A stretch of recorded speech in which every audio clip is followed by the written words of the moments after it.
Assalamualaikum warahmatullahi wabarakatuh. Hello everyone. Today I'm going to talk about interpretation. Okay, interpretation chapter 2, the history of language interpretation. This chapter tells the story of how interpretation started and grew. At first, it was just about helping people understand each other.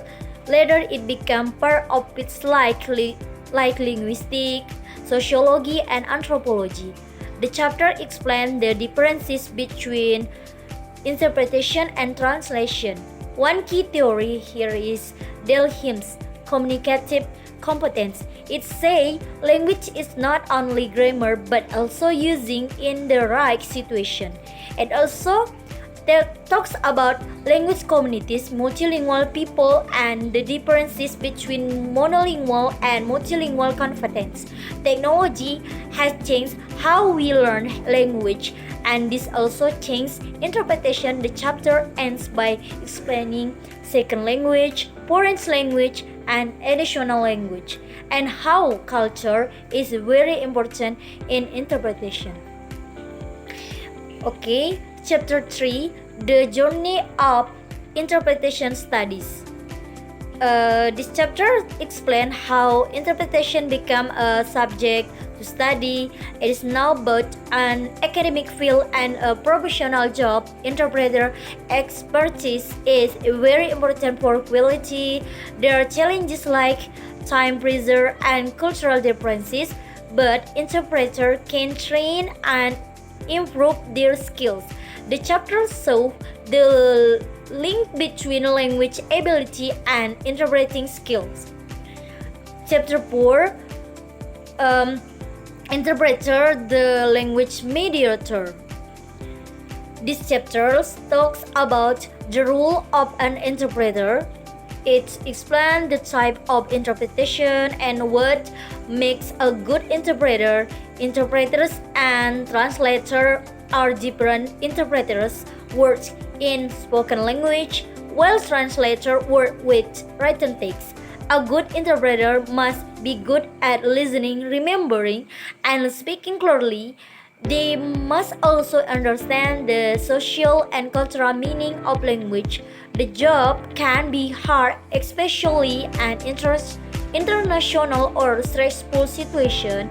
And the end, the chapter talks about research about interpreters. Chapter 5, the process of language interpretation. This chapter shows that interpretation needs training. To be a good interpreter, you need skills like listening, memory, decision making, and cultural awareness. There are many ways to train, such as role plays, simulation, and guided practice.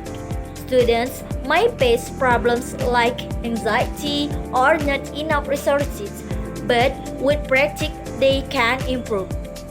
Okay, chapter 6, types of language interpretation.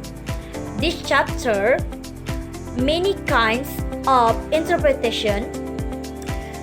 They are simultaneous, interpret while the speaker is talking, consecutive, wait until the speaker stops, then interpret, whisper, speaking quietly to one person, conference for big meetings like the UN, legal and judicial and courts, escort when guiding visitor, community in school, police and public office, medical in hospital, military in army or zones, sign language for deaf people, and media in news, film, and RTP.